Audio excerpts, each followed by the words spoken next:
Olá, amigos, boa tarde e noite a todos.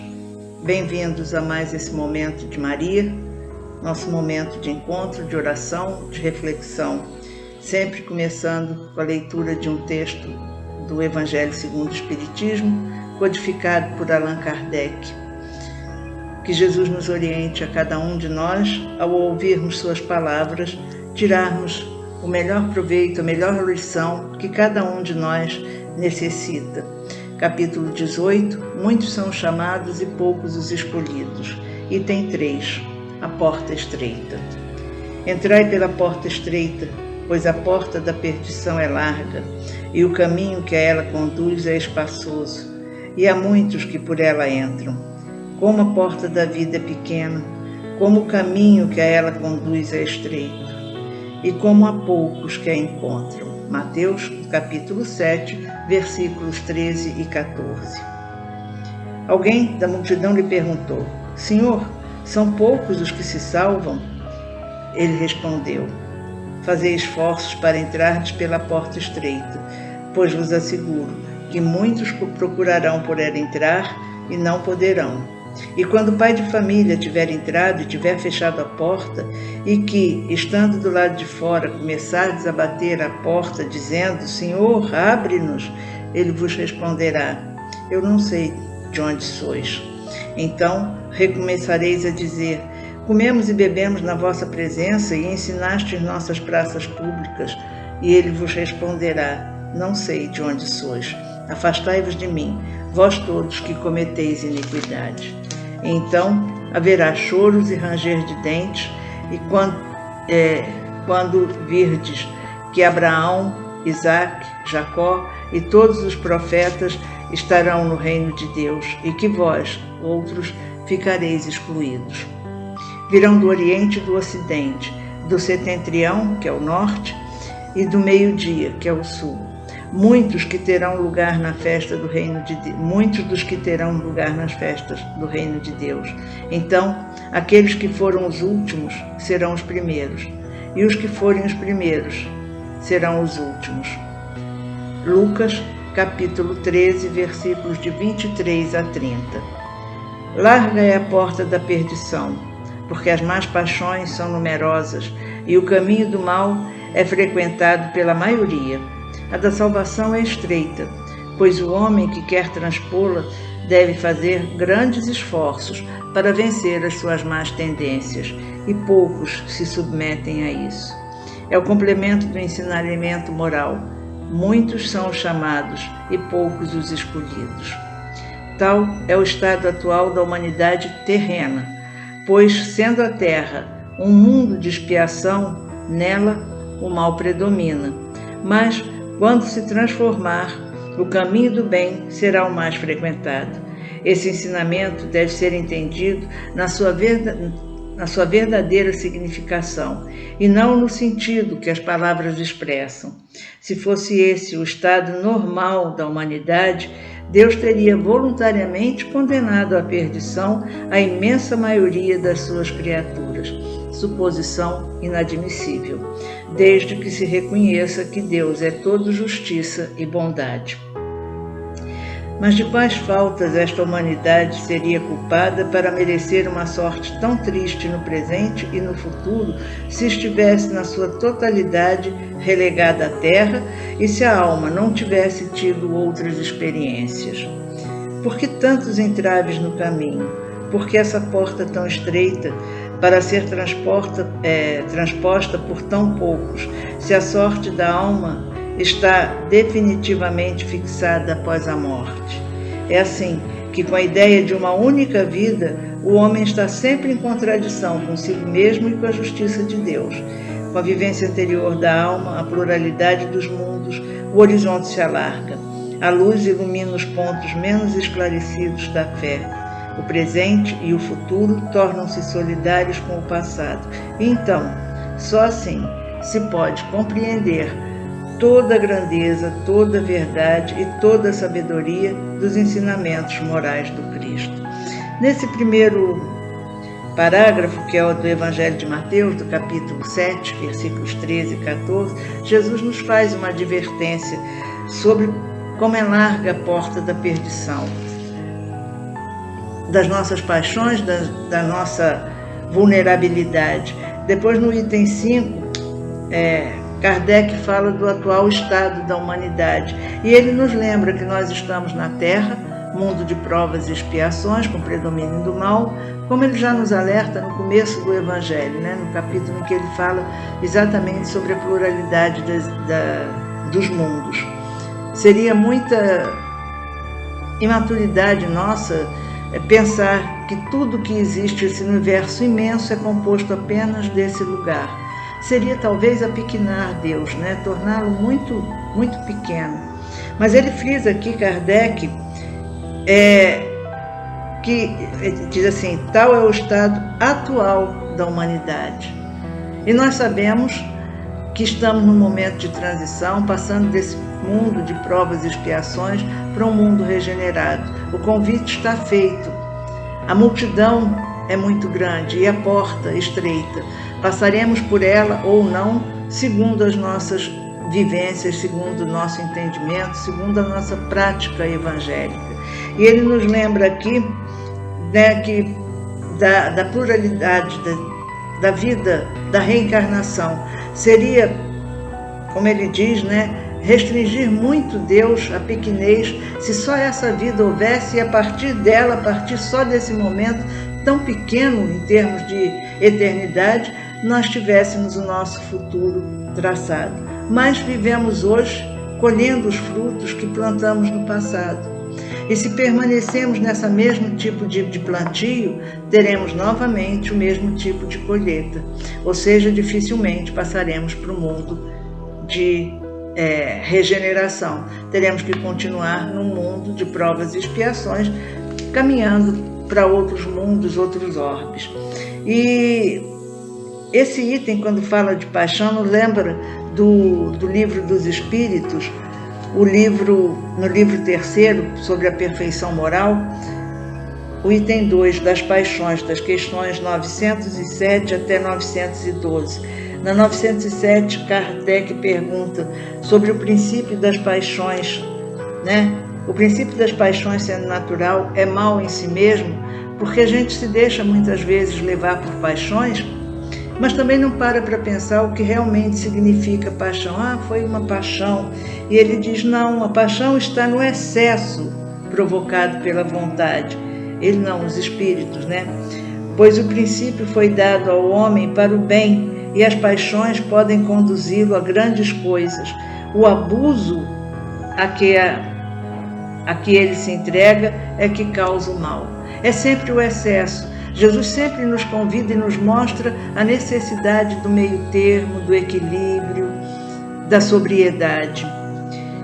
Kardec nos diz adiante que toda paixão que aproximou o homem da natureza animal distancia-o da natureza espiritual. É prova que nós estamos vivendo. A nossa encarnação é uma prova, né? Precisamos viver com intenso amor e saber dirigir essa paixão. Kardec nos fala também, em determinado momento, que a paixão é muitas vezes feito um cavalo desgovernado. É preciso saber governá-lo, trazê-lo ali de rédea curta, para que nos obedeça. Quer dizer, que o nosso corpo, seria no caso, numa analogia, o cavalo, seja domado pelo verdadeiro cavaleiro, o nosso espírito, a nossa alma, né?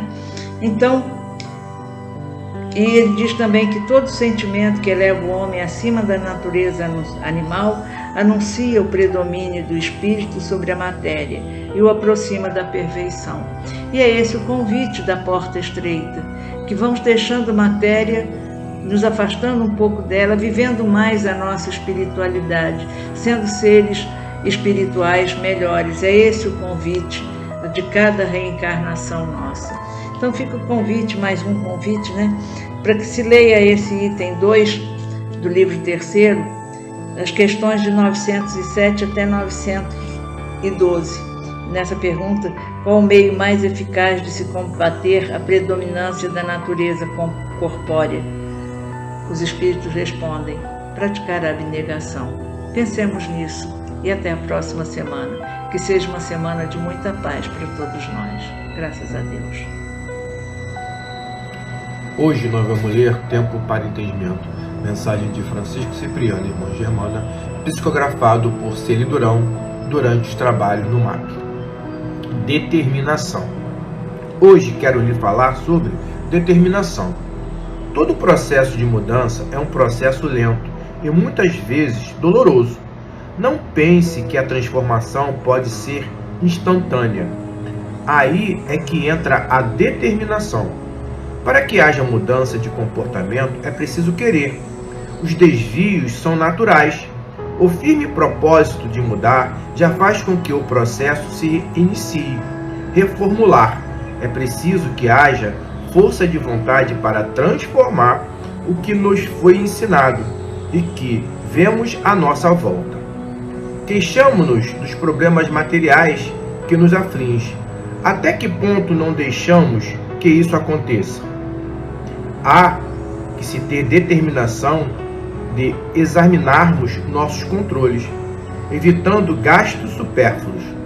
A determinação de mudarmos nossos estilos de vida, adaptando-o à nossa realidade, evitará que tenhamos problemas de ordem financeira que na maior parte das vezes leva a problemas com saúde e desarmonia entre os casais e na própria família.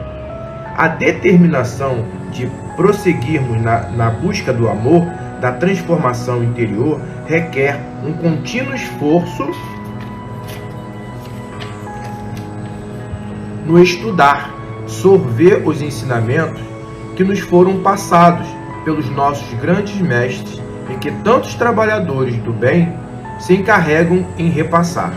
Sempre que sentirem que há um desvio de comportamento, aprumem-se, reformulem suas atitudes. Todo dia é dia de mudança. Sejam humildes e reconheçam que têm que mudar para o progresso de evolução pessoais. Nada disso que estamos falando é fácil de seguir.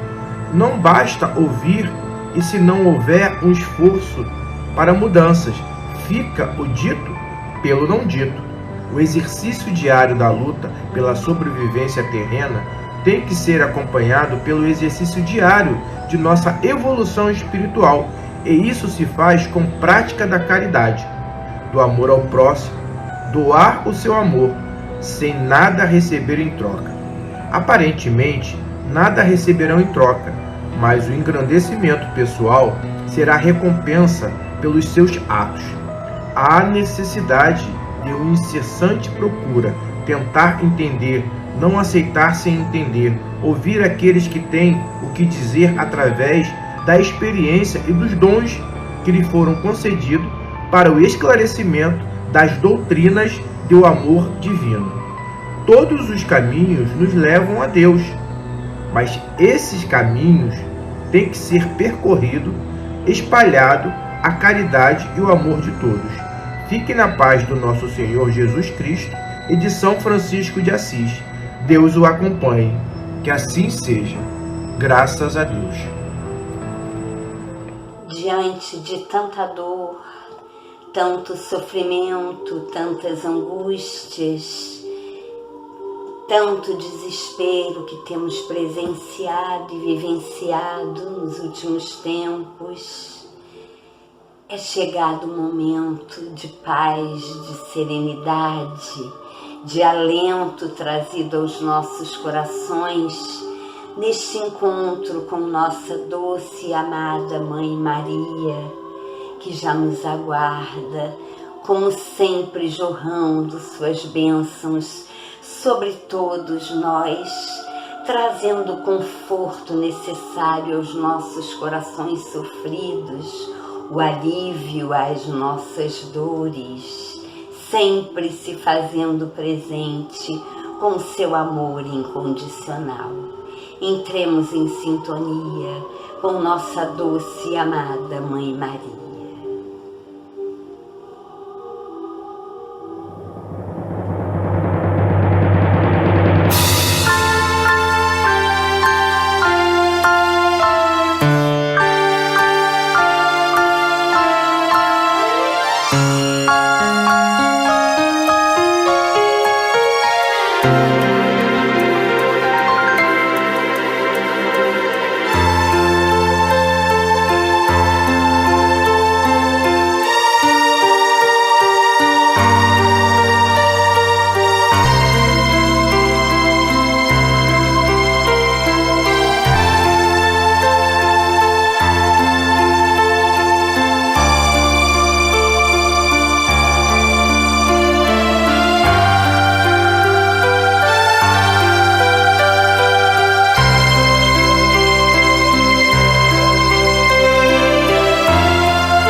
cheia de graça, o Senhor é convosco.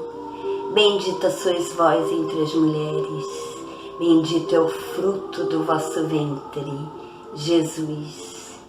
Santa Maria, Mãe de Jesus, rogai por nós, pecadores, agora e na hora do nosso desenlace.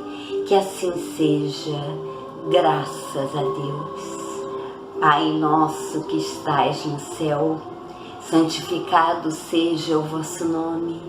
Venha a nós o vosso reino, seja feita a vossa vontade, assim na terra como no céu. O pão nosso de cada dia nos dai hoje, perdoai as nossas ofensas, assim como nós perdoamos a quem nos tem ofendido. Não nos deixeis cair em tentação, mas livrai-nos do mal, que assim seja, graças a Deus. Obrigada, Mãe, pelo alento trazido aos nossos corações, trazendo esperança, fé, para que possamos seguir em frente na certeza de que não estamos sozinhos.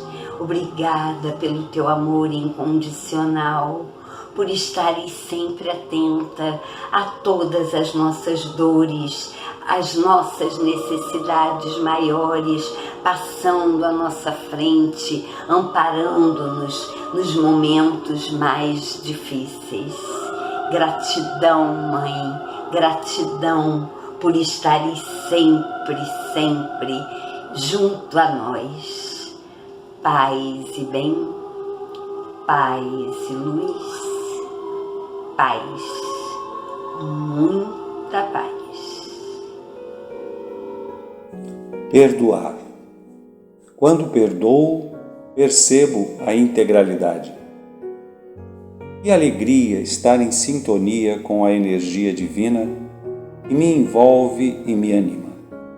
Sentir o fluir da vida divina, do amor e da sabedoria.